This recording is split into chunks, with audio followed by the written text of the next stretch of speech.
All right, welcome back. Time for a little Man versus Internet, where you hit us with your comments via the Twitter. We have a tweet about Representative Boehner calling for President Obama to fire his economic team. The tweet says, put Geithner and Summers on notice if more jobs are lost per month and gained 3 months in a row. Yes, fire them. I mean, after the AIG cover-up and pass-through and solidifying too big to fail, 3 months of jobs. Not that I don't want to see that happen, but these guys have already pretty well screwed us, or screwed the pooch, as they say. If you got something to share, log on right now. Tweet us your thoughts at Dylan Radigan on the Twitter, as we turn our attention from the issues that face our own nation to the issues that face our galaxy. We turn to the topic of UFOs. The prompter said pause for music, which I did, and it actually worked pretty well. Spooky science fiction, government cover-up, or both. Our next guest calling for a formal investigation of unidentified flying objects. Leslie Kean, a journalist and author of the new book, UFOs, Generals, Pilots, and Government Officials Go on the Record. There's the book. You just saw Leslie. Let's have at it. We discussed the book, as you probably know, yesterday on the show.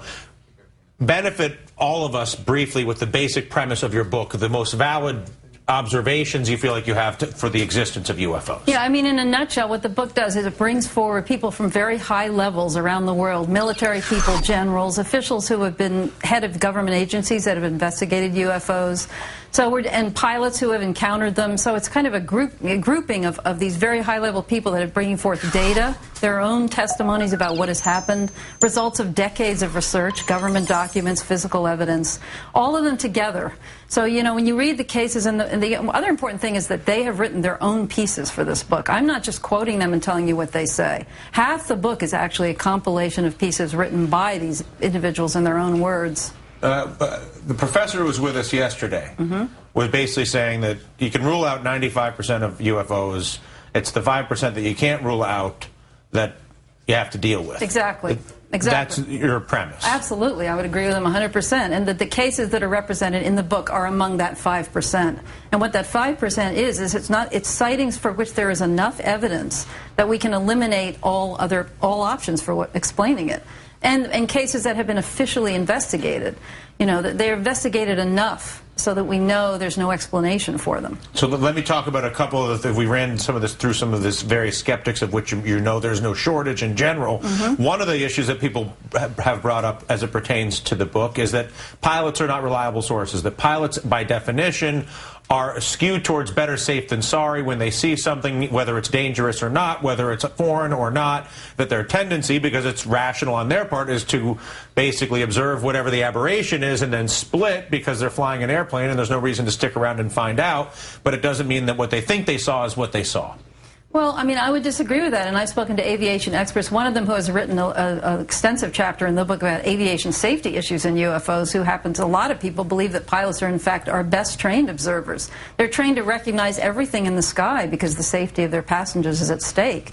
And they know what aircraft look like, what military aircraft look like, what bizarre weather phenomenon look like. I mean, they're trained. So I would have to disagree that they're not good observers. And what about the argument that unexplained or unidentified, and if you can confirm it's unidentified, doesn't necessarily mean that it is foreign or that it is from another galaxy? Absolutely, absolutely. I mean, nobody in this book who the people that have witnessed these things are claiming that these are from another galaxy, that they're extraterrestrial. The premise of the book is that there is a phenomenon there, but we do not know what it is. And what is the phenomenon that you assert is there? Well, it appears to be some kind of technological craft, objects that are flying around that demonstrate all kinds of capabilities that we don't have here, such as being able to hover and then zoom off at the blink of an eye.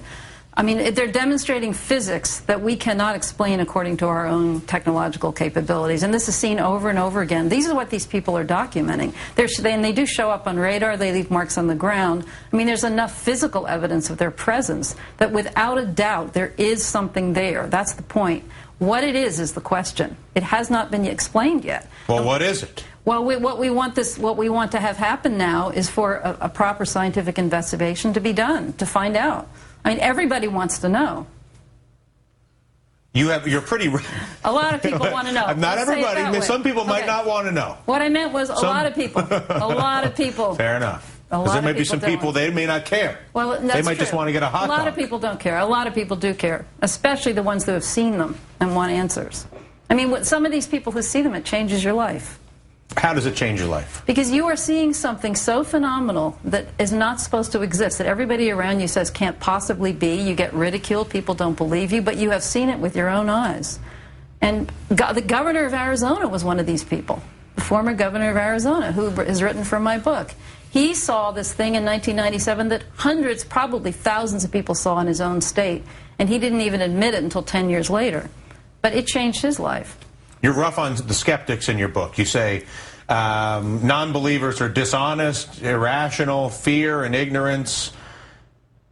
Can't skeptics ultimately, in the scientific process, don't you want to be skeptical in the scientific process? Isn't Yes. the root, the soul of the process skepticism? Actually, the introduction to my book, I say we want skepticism. You have to define what skepticism really means. And what I think what you're talking about there is actually the people that we call debunkers, who are people that are just on a mission to prove, you know, they'll say anything to get across the point that UFOs don't exist, because they can't exist. It's they can't exist, so they don't exist. And these are the people that have not studied the data, don't read about it, can't talk about specific cases, and will just give you irrational explanations like the planet Venus for something when planet Venus isn't even in the sky that night. That's happened. So there's a difference between a skeptic and a bunker. Skeptics, we welcome. We're all skeptics. We don't know what these things are. Skeptics, yes. Debunkers, no. To be simple about it, yeah. But I mean, we separate in the book what the difference is between those two. Do you think if aliens exist, they would bring capital that could flow into America to create jobs? I think that if we discovered that we were being visited by extraterrestrials, which is a possibility given the data, it would change a lot of things, and it would have a lot of repercussions. Do you think we'd have jobs? Can't talk about jobs. It's a pleasure. But it's something bigger than that. Bigger than jobs. More important. Here, a pleasure the way to meet we you. see ourselves. Absolutely. Okay. All Thanks right. a lot, Dylan. Leslie Kean, author of UFOs, Generals, Pilots, and Government Officials Go on the Record, could change the way we see ourselves, and it might create a job or two. You could be an alien watcher. You could work at the alien port, unloading alien baggage. Maybe not.